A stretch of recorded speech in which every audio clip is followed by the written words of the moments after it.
Bueno, estábamos viendo los obstáculos del creyente, o los obstáculos en la vida cristiana.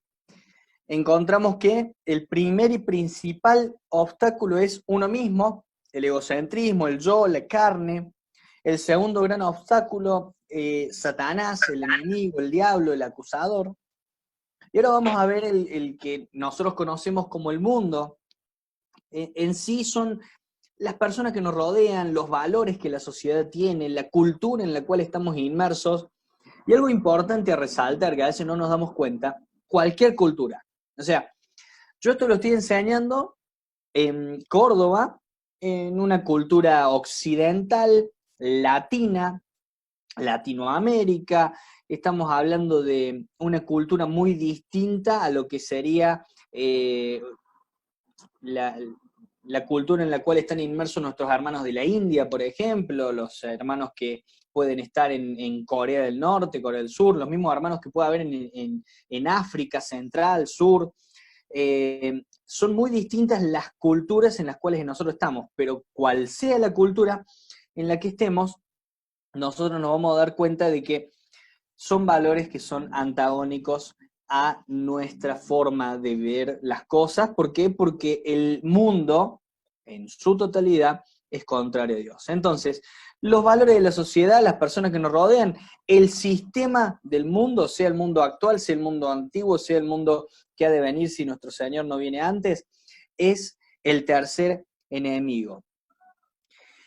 Santiago 4:4, algo que hemos hablado y dicho, nada más que no lo había citado con un texto: cualquiera que quiera ser amigo del mundo se constituye en enemigo de Dios. Otro texto muy conocido es Romanos capítulo 12, verso 2. No se conformen a este siglo. Y el texto sigue: sino transformados por medio de la renovación de vuestro entendimiento.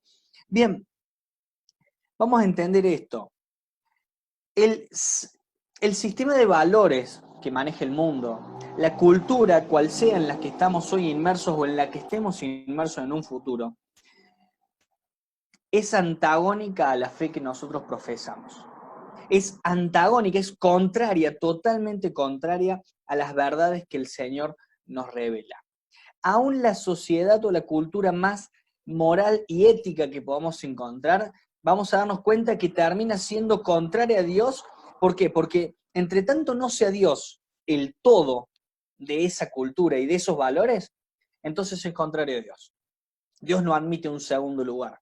Ni siquiera admite el primero en un listado de cosas. Dios es el todo.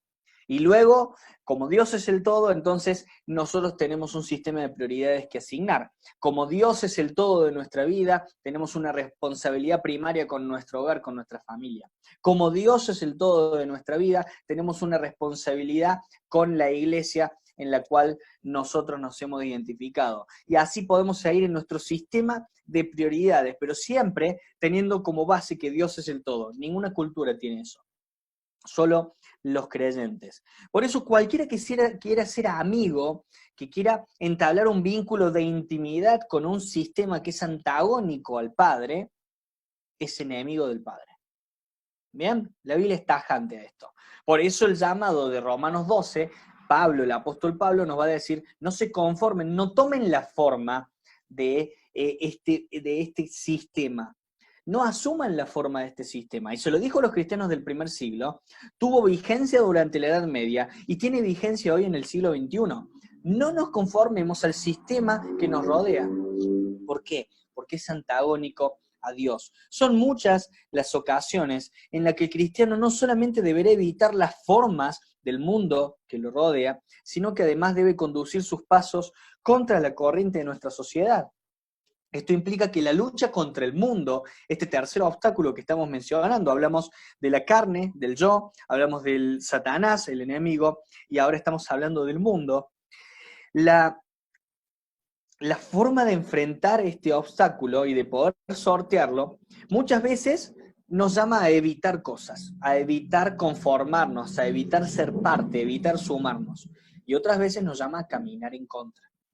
Otras veces nos va a llamar a levantar la bandera de Cristo, a poder decir no a ciertas cosas.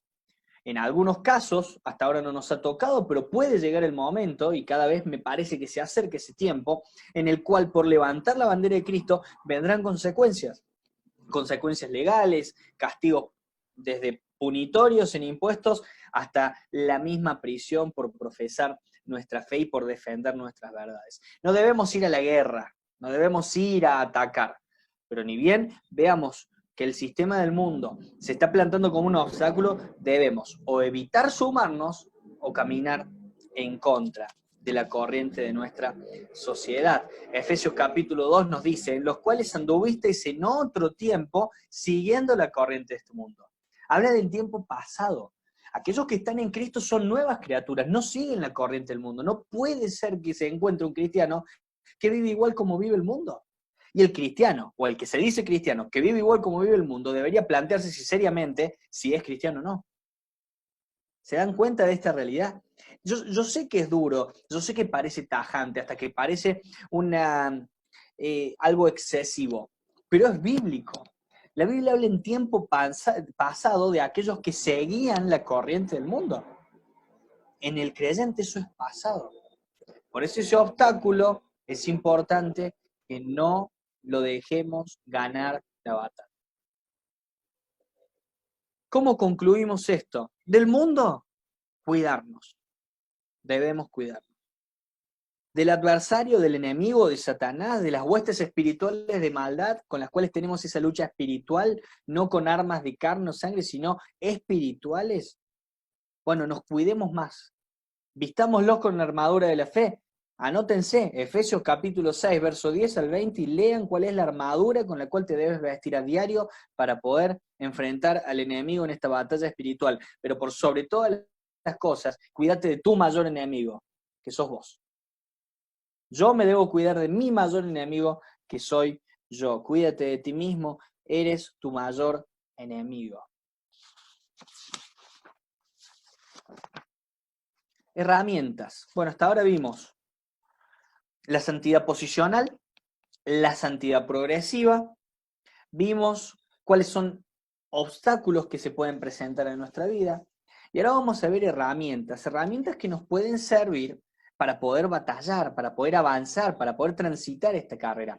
No es fácil la vida cristiana si uno no conoce las herramientas. Y volvemos a la exhortación cuando hablamos del agente santificador, del Espíritu Santo obrando en nosotros, la importancia de conocer las Escrituras.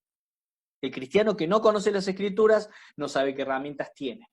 Y al no saber qué herramientas tiene, no sabe cómo puede avanzar en la vida cristiana. Primer herramienta, esta es una herramienta preventiva, el autoexamen.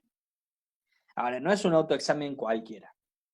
1 Corintios 11:31, en el contexto de la Cena del Señor, hablando de aquellos que comparten este tiempo de manera inadecuada, habla de, si pues nos examinásemos a nosotros mismos, no seríamos juzgados.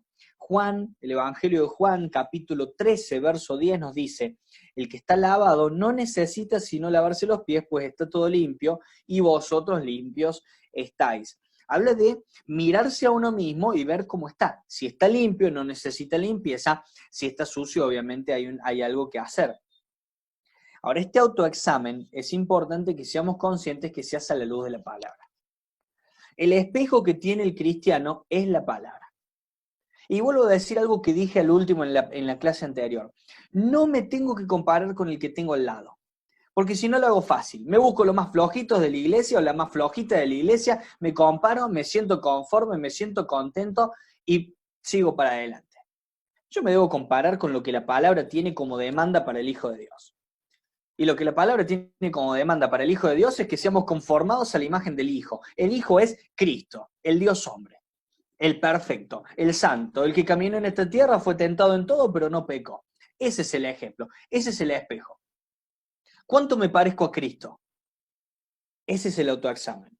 El autoexamen no es, ay, vos sabés que los hermanitos en la iglesia los veo medio flojos, pero yo estoy notando cómo tengo ganas de. No te compares con los hermanitos en la iglesia. Hoy estamos bien, mañana vos estás tirado. Compárate con Cristo. Ninguno de los hermanitos en la iglesia va a estar bien.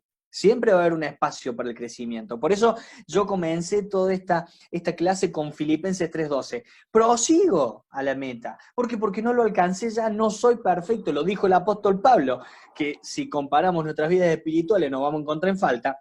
Imagínense, si él se encontró en falta, en la comparación con Cristo, ¿cuánto nos falta a nosotros? ¿Por qué? Porque Cristo es la medida perfecta, Cristo es la medida máxima, y ahí es a donde debemos apuntar. Nuestro llamado a tener a Cristo como nuestro horizonte es un llamado también, entre otras cosas, al autoexamen. Una herramienta preventiva, previene.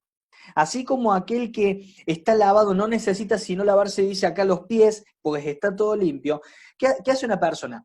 Se ve en el espejo qué es lo que tiene que corregir, qué es lo que tiene que cambiar. Y de esa forma sabe en qué área trabajar. Yo cuando me visto y me fijo si el cinto está bien puesto, si la camisa está dentro del pantalón, si todos los botones están prendidos, cuando uso corbata, si la corbata está bien ordenada, si está al medio, si yo tengo un espejo al frente y veo que la corbata está acá, me doy cuenta que la tengo que enderezar. Cuando yo uso el espejo de la palabra y me encuentro que hay algo fuera de lugar, tengo la posibilidad de corregirlo y de corregirlo a tiempo. Por eso es preventivo, el autoexamen es preventivo, nos previene de riesgos. Yo estoy por enfrentar mi rutina diaria, yo estoy por salir al trabajo, yo estoy por ir a estudiar, yo estoy por ir a visitar amistades, yo estoy por salir a la calle. Y me miro al espejo de la palabra, luego de un tiempo de oración indispensable a diario, un tiempo considerable de oración, pero me miro al espejo de la palabra y me doy cuenta que mi corbata no está ordenada, que mis botones no están todos prendidos. Entonces, ¿qué hago? A la luz de la palabra busco una corrección, pido guía del Espíritu Santo, pido fortaleza, pido que el Espíritu Santo controle mi vida para enderezar aquellas cosas, corregir aquellas áreas y poder salir de la manera adecuada. El autoexamen, herramienta preventiva. Luego tenemos una herramienta instructiva, la confesión. Primera herramienta, el autoexamen, herramienta preventiva. Segunda herramienta, la confesión. En el texto griego la palabra es homologeo, hablar la misma cosa. Y es importante esto, hablar la misma cosa. ¿Saben lo que es la confesión, hermanos? No es la penitencia de rodillas y el golpearse con un látigo en la espalda. Es hablar lo mismo que Dios. Es al pecado llamarle pecado. A lo que a Dios no le agrada, llamarlo como lo que es. Por eso la palabra confesión es hablar la misma cosa. Yo voy a decir que lo que hice, o voy a definir lo que hice en función de cómo lo define Dios. Yo no voy a definir esa mirada que tuve de más con esa joven, hablo como varón, esa mirada que tuve de más hacia esa joven, como un simple desliz de mis ojos. Yo voy a hablar de esa mirada hacia esa joven como un pecado grave, como algo que roza el adulterio, de acuerdo a lo que nos enseñó Cristo en el Sermón del Monte. Yo voy a decir las cosas que dice Cristo acerca de mis actos. Yo no voy a decir de que estoy en un tiempo de debilidad. Yo voy a decir que como cristiano estoy en falta, porque teniendo que tener a Cristo como horizonte, teniendo que despertarme y acudir a Él en oración, en ese orar sin cesar, teniendo que despertarme y alimentarme a la luz de la palabra, en realidad lo que estoy haciendo es viviendo como la gente de este mundo. Llamo a las cosas por el nombre que Dios les pone. Esa es la confesión. Y es instructiva porque nos enseña. A medida que vamos avanzando en la vida cristiana, vamos conociendo de la palabra, vamos entendiendo las cosas como Dios las entiende. Y de esa manera somos instruidos. De forma tal que a medida que más conocemos, más identificamos las fallas en nosotros. Obviamente que el autoexamen muchas veces nos lleva a la confesión. El autoexamen nos permite ver el área donde encontramos algo que Dios no aprueba, y la confesión nos permite resolverlo. Primera Juan, capítulo 1, verso 9. Si confesamos nuestros pecados, Él, Dios, es fiel y justo para perdonar nuestros pecados y limpiarnos de toda maldad. No debemos esperar para hacer uso de la confesión. No debemos esperar para llegar a la iglesia. No debemos esperar para hablar con un hermano o una hermana de confianza. Ni bien vos cometés una falta y el Espíritu Santo te acusa, te redarguye, debes acudir en oración a Dios. Esto no necesita de ninguna espera. Es más, es indispensable que lo hagas de manera inmediata. No hay que dejar nada oculto a los ojos de Dios. Con esto no quiero decir que Dios no sabe. No es que vos le confesás a Dios y le estás contando a Dios algo que pasó y Dios hoy se sorprende desde los cielos. No puedo creer, Jeremías, ¿cómo hiciste esto? Ya lo sabe. Por eso confesar es decirle a las cosas o definirlas como Dios las define. Es decirle a Dios, Señor, entiendo que lo que estoy haciendo a tus ojos es pecado, es dañino, es malo. Entiendo cuán alejado es esto de la vida que yo debo llevar. Te pido que corrijas este área, te pido que trabajes en ese área. Quiero, en dependencia del Espíritu Santo, mejorar y crecer. Esa es la confesión. No es contarle una noticia a Dios. Dios conoce todas las cosas. Dios, cuando le preguntó a Adán dónde estaba en el huerto del Edén, ya sabía que había pasado. Pero Adán, pero Eva, no llamaron pecado a lo que tenían que llamar pecado. ¿Qué dijo Eva? ¿Qué dijo Adán? Ella me convenció. ¿Qué dijo Eva? La serpiente me convenció. Miren vos, la única que no puso excusa fue la serpiente. Está bien, no hay perdón para los ángeles caídos, ni hablar para Satanás. Pero no hubo confesión en ese momento. Luego sí sabemos que hubo restauración, luego sí sabemos todo lo que la historia bíblica nos enseña, pero sí vemos ahí de que el hombre hizo lo que hoy nosotros hacemos, que es que no llamarle a las cosas por su nombre. Eso es la confesión. Hablamos entonces de la herramienta preventiva, que es el autoexamen, instructiva, que es la confesión. Luego tenemos una herramienta correctiva. La herramienta correctiva es la disciplina del Señor. Hebreos capítulo 12 nos dice que nuestro Dios, que es un Dios de amor, al que ama disciplina y azota a todo el que tiene por hijo. O sea que la vida cristiana es una vida en la cual el Dios trabaja. Y la disciplina, que podría tomarse una materia entera para hablar de esto, la disciplina tiene dos esferas de aplicación. Una esfera, que es la que nosotros debemos aprovechar y disfrutar, es aquella que ha sido delegada a las autoridades humanas en la iglesia. ¿A qué me refiero con esto?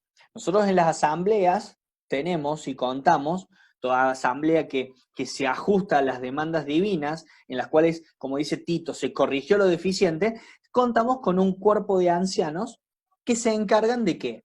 De ejercer disciplina delegada por Dios de la manera en la que, autoridad delegada por Dios de la manera en la que el Señor demanda, ¿sí? Siempre considerando a los demás como superiores a uno mismo, siempre sometiéndose unos a otros en el amor y demás, pero con autoridad al fin. Y esas personas tienen autoridad ¿para qué? Para ejercer disciplina. Y muchas veces cuando somos encontrados en falta, estas personas nos llaman a la corrección. A veces a través de una simple amonestación o un llamado de atención, y otras veces a través de algún acto un poquito más rígido y duro. Y yo voy a insistir en algo que siempre digo, debemos aprovechar ese espacio de la disciplina, porque es suave, porque es delicado, porque es una manera dulce en la que Dios permite que nosotros seamos disciplinados y corregidos a través de nuestros hermanos, a quienes siempre insta a que todo se haga en amor, a que todo se haga en armonía, a que todo se haga con mansedumbre, de la manera correcta, pero debemos aprovechar de esa instancia disciplinaria. Y luego está la disciplina que imparte de manera directa el Señor. 1 Corintios 11, volvemos a usar ese mismo texto. En 1 Corintios 11, Dios habla de ciertas personas que estaban siendo disciplinadas de manera directa por Él. ¿Y de qué manera disciplinó el Señor a estas personas que estaban compartiendo la cena de manera indigna en la iglesia en Corinto? Muchos de ustedes están enfermos y otros duermen. Y sabemos lo que es duermen. La disciplina del Señor es dura. La disciplina del Señor es firme. Tenemos una instancia de gracia y una instancia maravillosa que es la instancia humana en la cual Dios pone autoridades sobre nosotros, desde nuestros padres en nuestro hogar, desde nuestros líderes y referentes, desde la misma maestra de escuelita dominical que pone en línea a través de un pequeño acto disciplinario de ese alumnito o alumnita de escuela dominical, hasta las autoridades de la iglesia que muchas veces tienen que llamar a la corrección a los hermanos. Y luego está la instancia en la que Dios actúa. Luego está la instancia en la que Dios te mueve, te moviliza y te llama. Entonces, la disciplina del Señor es una herramienta correctiva. Bueno, vamos ahora a ver algunas diferencias entre ciertos términos que solemos confundir. ¿Sí? ¿Para qué? Para que podamos tener definidos, por lo menos a los fines de esta materia puntual, Vida Cristiana 1, definidos algunos conceptos que es importante no confundir. La primera diferencia que vamos a ver es la diferencia entre miedo y temor. Vamos a definir el miedo como una perturbación angustiosa del ánimo por un riesgo o daño real o imaginario. Génesis 3:10 dice, oí tu voz en el huerto y tuve miedo porque estaba desnudo y me escondí. ¿Quién habla? Adán. Esta es la actitud del que tiene problemas con su conciencia. Esta es la actitud del que tiene miedo. El miedo limita. Visto desde esta perspectiva, el miedo limita. Y definido como una perturbación angustiosa es algo que no debe presentarse en la vida del cristiano, porque nosotros ya hablamos de que el cristiano no debe angustiarse, debe depositar todo en el Señor para poder luego disfrutar de esa paz que sobrepasa todo entendimiento. Es una de las manifestaciones del fruto del Espíritu. Sepamos ver la interconexión de todos estos conceptos y temas. ¿Puede existir miedo en el creyente? Sí, la verdad que sí puede existir miedo en el creyente. Siempre y cuando ese miedo no lo lleve a lo incorrecto, puede existir miedo, es una realidad. Estamos en un contexto en el cual se puede hablar de miedo. Estamos en un contexto en el cual se puede hablar de miedo a contagiarse. ¿Podemos tener miedo a contagiarnos en una época en la que se habla de pandemia, de un coronavirus presente en la calle, presente en la sociedad, presente en todo el mundo? Sí, podemos hablar del miedo a contagiarse. Siempre y cuando esto no nos lleve a la obsesión, siempre y cuando esto no nos quite el sueño, siempre y cuando esto no sea una angustia que nos quite la paz que sobrepasa todo nuestro entendimiento, siempre y cuando eso esté depositado en Cristo y no sea algo permanente. El temor lo vamos a definir como un sentimiento de profunda reverencia hacia el Creador. El temor es un temor, es una sensación, un sentimiento sano de que uno no quiere desagradar a Dios. Es el temor a hacer algo incorrecto, el temor a ofenderle, el temor de hacer algo indebido, reconociendo que Dios es el juez supremo, reconociendo que Él es el todopoderoso, de que es el que puede castigar o destruir a los que le desobedecen. El temor de Jehová es esencial para los que quieren servirle. El temor a Jehová es puro, nos dice la palabra. El temor de Jehová significa odiar lo malo. En el temor de Jehová uno se aparta de lo malo. Vamos a ver que el temor, al ser el principio de la sabiduría, como dice Proverbios 9:10, el temor siempre nos va a llevar a una actitud correcta frente a Dios. El miedo puede, siempre y cuando no nos lleve a lo incorrecto, puede estar presente, pero no es algo que sea de utilidad en el cristiano, por eso debemos dejar eso en manos de Dios para que Él quite ese sentimiento, esa sensación. El temor debe estar presente. Es el principio de la sabiduría y es una forma hermosa en la cual nosotros podemos mejorar nuestra actitud frente a Dios. Otra diferencia, ya vimos entre miedo y temor, vamos a ver una diferencia entre tentación y prueba. Bueno, la Biblia es muy detallista al momento de describir la tentación. Santiago capítulo 1, verso 12, nos muestra que la prueba puede incluir tentación, pero no al revés. La tentación viene del propio corazón del hombre o de Satanás. Tiene dos orígenes, del propio corazón del hombre o de Satanás. Pero incluso cuando viene de Satanás, la instancia interna siempre está presente. O sea que uno siempre tiene parte en esto. Por eso de culpar al diablo no debería ser parte en nosotros. El enemigo puede poner frente a vos algo, puede llegar la tentación, pero vos tenés que darle un espacio. Cristo fue tentado. Eso es una realidad y la palabra lo dice. Sin embargo, él no pecó. O sea que la tentación cuando viene del enemigo, si esa tentación da fruto, entonces hay un espacio interno. Las bendiciones vienen de Dios, las tentaciones vienen del mar. La tentación es todo aquello que viene para hacernos caer. Y muchas veces nace de nosotros mismos, cuando de nuestra propia concupiscencia, dice Santiago, nosotros permitimos que eso florezca, o el enemigo que nos presenta algo conociendo las debilidades naturales del hombre, de la antigua naturaleza que no debería estar presente. Otra cosa distinta son las pruebas. La palabra de Dios aclara que Dios prueba los corazones. Y la palabra de Dios aclara que tiene un propósito Dios a través de la prueba. En la prueba se evidencia si obedecemos su palabra o no. Fíjense, en la prueba se evidencia si obedecemos su palabra o no. En la prueba se nos prepara para recibir bendiciones. Y la prueba comprueba, o permite que se compruebe si nuestro amor a Dios es genuino. ¿Qué mejor ejemplo les puedo citar que Abraham en el capítulo 22, cuando se le hace la gran demanda de su vida? Dios le pide su hijo. Dios le pide a Isaac. Dios le presenta la prueba más grande de su vida hasta ese momento. Dame tu hijo. ¿Se evidenciaba o no si él obedecía la palabra de Jehová? Claramente. Claramente iba a quedar en evidencia cuál era la actitud de Abraham frente a la palabra de Dios. Estaba preparándolo para recibir bendiciones futuras, pero con certeza. Es más, ese lugar termina siendo llamado Jehová Jireh, Dios proveerá. Uno de los nombres con los que nosotros conocemos a Dios y podemos hablar de su poder, de su provisión, de uno de sus atributos. Para comprobar si nuestro amor a Dios es genuino. Díganme si Génesis capítulo 22 no nos permite comprobar que Abraham amaba a Dios por sobre todas las cosas. Abraham cumplía el decálogo de Éxodo antes que el decálogo fuese hecho, fuese escrito, fuese compartido. Abraham amaba a Dios por sobre todas las cosas.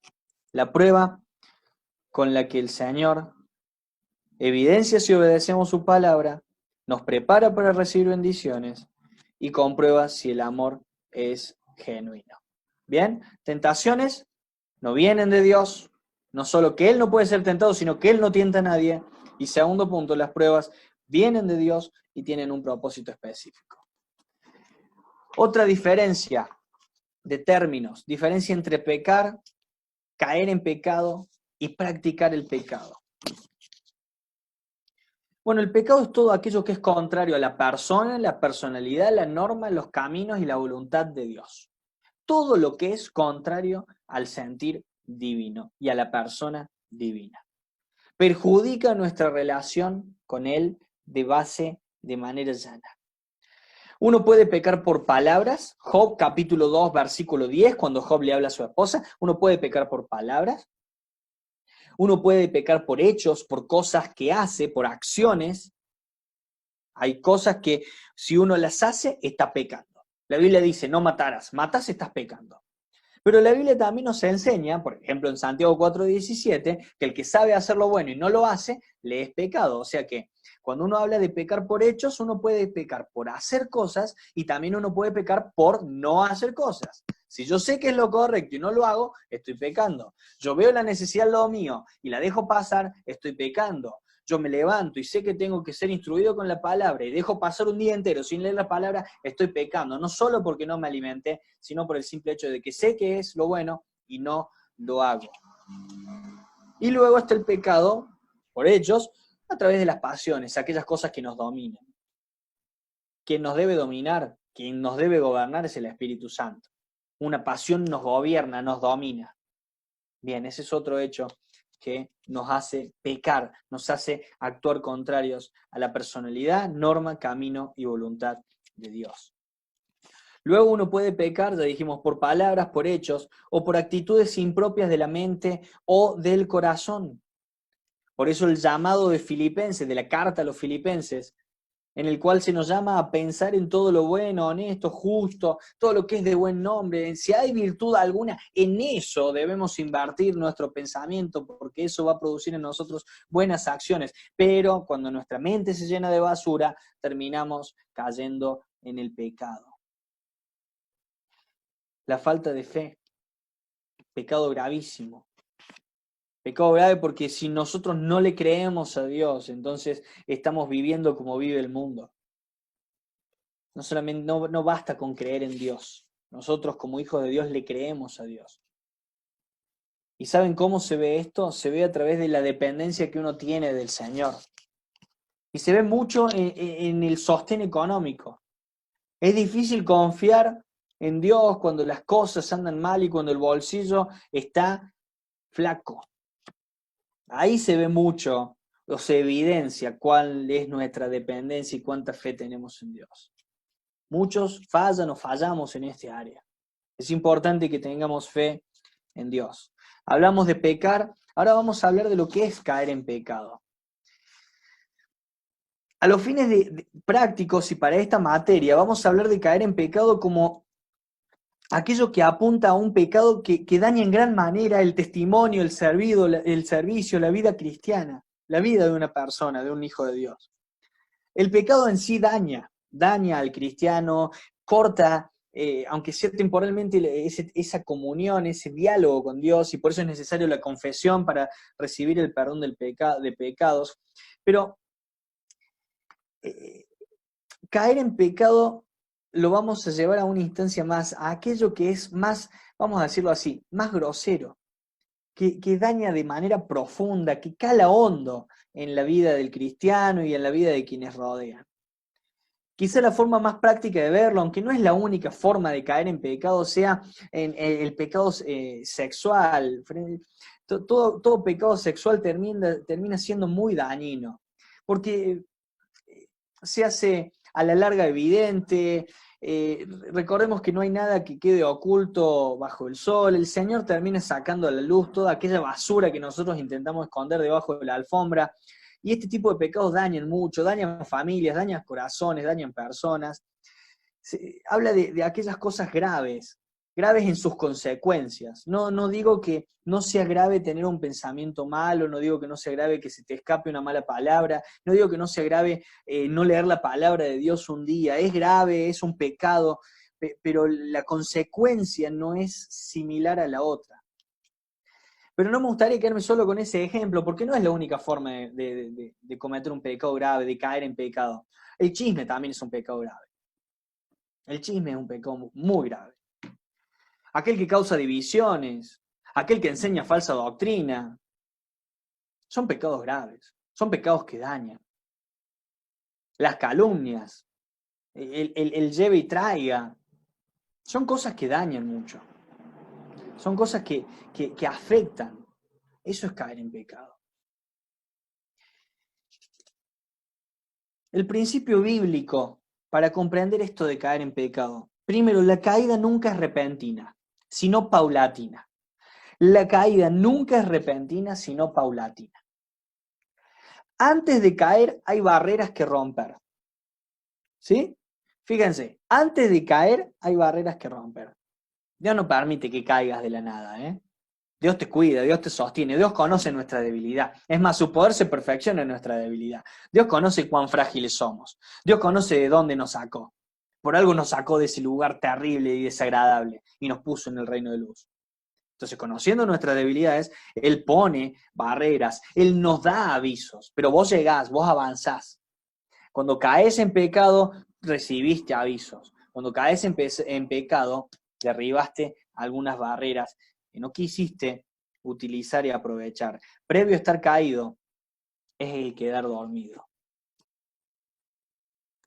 Ejemplos que podemos dar. Eva. ¿Qué hacía Eva? ¿Cuánto tiempo llevaban en el mundo? ¿Cuánto tiempo llevaban de conocerse a Adán y Eva? ¿Qué hacía Eva sola? ¿Y qué hacía Adán? Ni hablar de qué hacía Adán. ¿Dónde estaban? Que la serpiente tuvo tiempo de hacer todo eso. Sansón. ¿Qué mejor ejemplo que Sansón? ¿Cuánta barrera derribó? ¿Cuántos no pasó? Atravesó el consejo de sus padres, atravesó las mismas leyes en las cuales había sido instruido, atravesó su propia pureza, él era nazareo, él tenía que él tenía que guardar ciertos preceptos. Para llegar a donde llegó, él derribó muchas barreras. Y el último ejemplo, para aprovechar esto previo a estar caído, es el quedar dormido, Autico. Si estás cansado, ¿qué haces en la ventana, Autico? Si te estás durmiendo, ¿qué haces en la ventana? Yo siempre me pregunté eso. Primero no entendía por qué condenar a Eutico. Pobre, se cansó. Pablo había estado hablando por horas. A veces yo me canso con 30, 40 minutos de un mensaje. Estaba hablando por horas, Pablo. Pero si estás cansado, ¿qué haces sentado en la ventana? ¿Qué quería hacer Eutico? Mirar afuera, distraerse, que le dé aire. Eutico, pedí una bebida, pedí el equivalente al café de tu época. ¿Por qué llegaste a esa instancia? Está bien, se manifestó el poder de Dios, hubo una manifestación gloriosa del poder de Dios y encima Pablo siguió predicando hasta el amanecer. Pero la caída no es repentina, es paulatina. Si te encontrás lejos de Dios, hubo suficientes avisos antes que llegues a ese lugar. Mas vosotros, hermanos, dice 1 Tesalonicenses 5, 4, 8, no estáis en tinieblas para que aquel día os sorprenda como ladrón. Está bien, está hablando, el contexto habla específicamente del tiempo futuro en el cual seremos llevados, ¿sí? Pero el concepto se aplica, el concepto se puede aplicar. ¿Por qué? Porque nosotros no estamos en tinieblas para que las cosas no nos caigan. Oh, por Dios, no puedo creer, esa chica saltó sobre mí y cometí el pecado del acto sexual. No, en algún momento fuiste hasta ese lugar, en algún momento te dejaste seducir o fuiste vos el seductor, en algún momento vos permitiste que eso suceda, vos te llevaste a ese lugar. Nadie te llevó a ningún lado, te dieron suficientes avisos, suficientes hermanos te dieron consejos sabios. Queridos hermanos, nosotros tuvimos que pasar varias barreras. Por último, esta diferencia entre pecado, caer en el pecado y practicar el pecado. Bueno, acá vamos a ser simples, cortos y concisos. Esto no es para el Hijo de Dios. No existe un solo cristiano que practique el pecado. No hay un solo cristiano que vive en el pecado. Nosotros vivimos en novedad de vida. Nosotros vivimos en Cristo. El que tiene el pecado como regla general en su vida no es cristiano. No me importa que se diga cristiano, que asista a la iglesia, que esté bautizado hasta que sea anciano, no me interesa el lugar que ocupe en la iglesia o a cuántas personas ha podido engañar. Si practica el pecado de manera habitual, si es una constante en su vida y no una excepción, no es hijo de Dios. No lo dice Jeremías, lo dice la palabra. El que practica el pecado es del diablo. Efesios 2:3, entre los cuales también vosotros, todos nosotros vivimos en otro tiempo en los deseos de nuestra carne, haciendo la voluntad de la carne y de los pensamientos. Éramos por naturaleza hijos de ira, lo mismo que los demás. No hay posibilidad de que un cristiano viva constantemente en el pecado. Ya dijimos que el justo se cae y se levanta. ¿Bien? Diferencia entre apartarse y apostasía. ¿Cómo sabemos que un hermano está apartado y no ha apostatado? Bueno, la evidencia la da el tiempo, ¿sí? Hay otras evidencias que se pueden ver, pero cuando uno no tiene la posibilidad de verlo, al hermano o a la hermana, la evidencia la da el tiempo. El que se aparta, se descarría, pierde de vista el camino, pero luego, a través de la corrección del Espíritu Santo y de muchas herramientas que el Espíritu Santo usa, desde la palabra hasta los mismos hermanos, este hermanito descarriado se vuelve al camino. Pero el apóstata no. El apóstata se va y no vuelve. El apóstata se va totalmente contrario, se convierte en alguien totalmente contrario a la fe verdadera y nunca vuelve. ¿Por qué? Porque nunca fue parte. El apóstata parecía de el cuerpo, pero no era del cuerpo. Bien, algunos consejos para manejar algunas circunstancias adversas. Ya vimos herramientas, ahora se pueden presentar circunstancias adversas en las cuales quizás hasta con las mismas herramientas nos cuesta avanzar. Bueno, una mala situación puede ser para bien. Utilicemos los conceptos bíblicos, Romanos 8:28. Una mala situación puede ser para bien. Recordemos que los que aman a Dios, todas las cosas les ayudan a bien.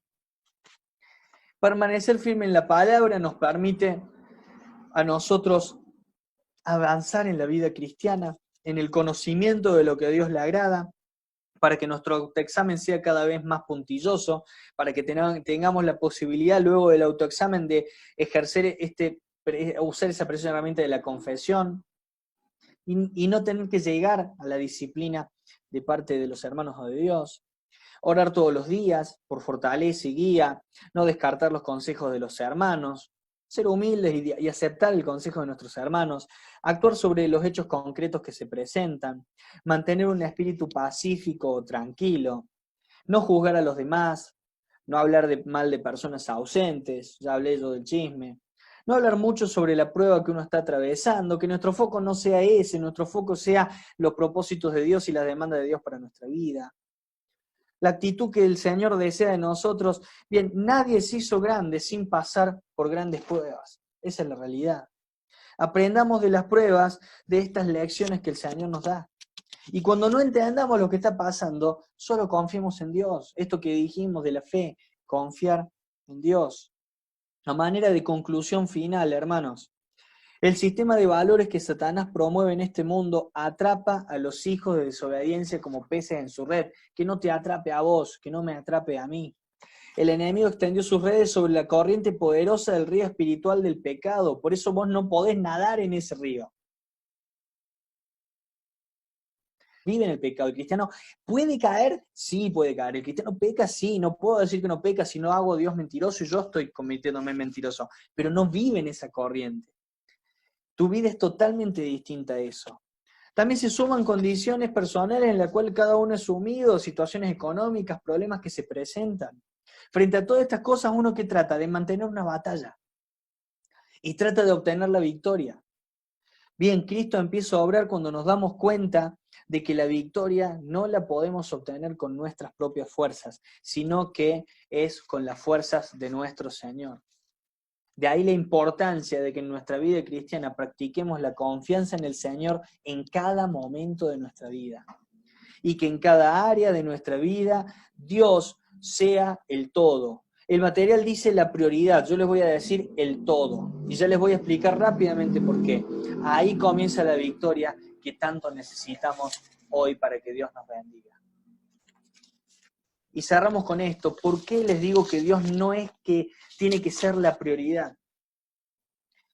Cuando definimos el lunes pasado la santidad, yo les dije que la santidad era más que la pureza moral, era más que la limpieza, es más que la limpieza o la pureza moral, es esta condición de otro, de separado, de apartado. Cuando hablamos de Dios como santo, hablamos de aquel que no tiene comparación, aquel que no comparte listado, aquel que no está al lado de nadie, aquel que ni siquiera podemos imaginar cómo es, porque es santo, es separado de todo. Obviamente que vemos la santidad suya como pureza moral porque lo que nos identifica a nosotros es nuestra suciedad. Sin embargo, Él es mucho más que solo un ser limpio. Él es un ser sin comparación. Y ese ser no puede ser el primero de muchas cosas en tu vida. Y lo dije un poco en esta clase. Ese ser, el creador, el soberano, el poderoso, es el todo. Y siendo el todo, tiene demandas para tu vida. Ciertas cosas que tenés que cumplir, ciertas prioridades que debes tener, que se dan y que tienen validez siempre y cuando Él sea el todo. Cristo, Dios, no es la prioridad en el listadito de cosas que tenés en tu vida. Él no comparte un listado. Él es el todo. Él es el horizonte, en Él estamos, en Él movemos, en Él permanecemos. Él es el autor y consumador de nuestra fe. Él es el que nos creó, Él es el que nos sostiene con la palabra de su poder. Él es todo en nuestra vida. Y siendo el todo, nosotros buscamos cumplir con cada una de las demandas que Él tiene para nosotros, para que podamos cada día más poder ser como Cristo, poder ser conformados a la imagen del Hijo, poder ser como aquel que anhelamos ver, poder avanzar en esta batalla, proseguir hacia la meta, como decía Pablo en la carta a los Filipenses, poder proseguir hacia la meta, conscientes que no lo hemos alcanzado ya, pero siempre firmes, siempre en avanzada, siempre en crecimiento, como justos que caen y que se levantan, y se van a seguir levantando porque tienen el Espíritu que les da poder y que les permite avanzar.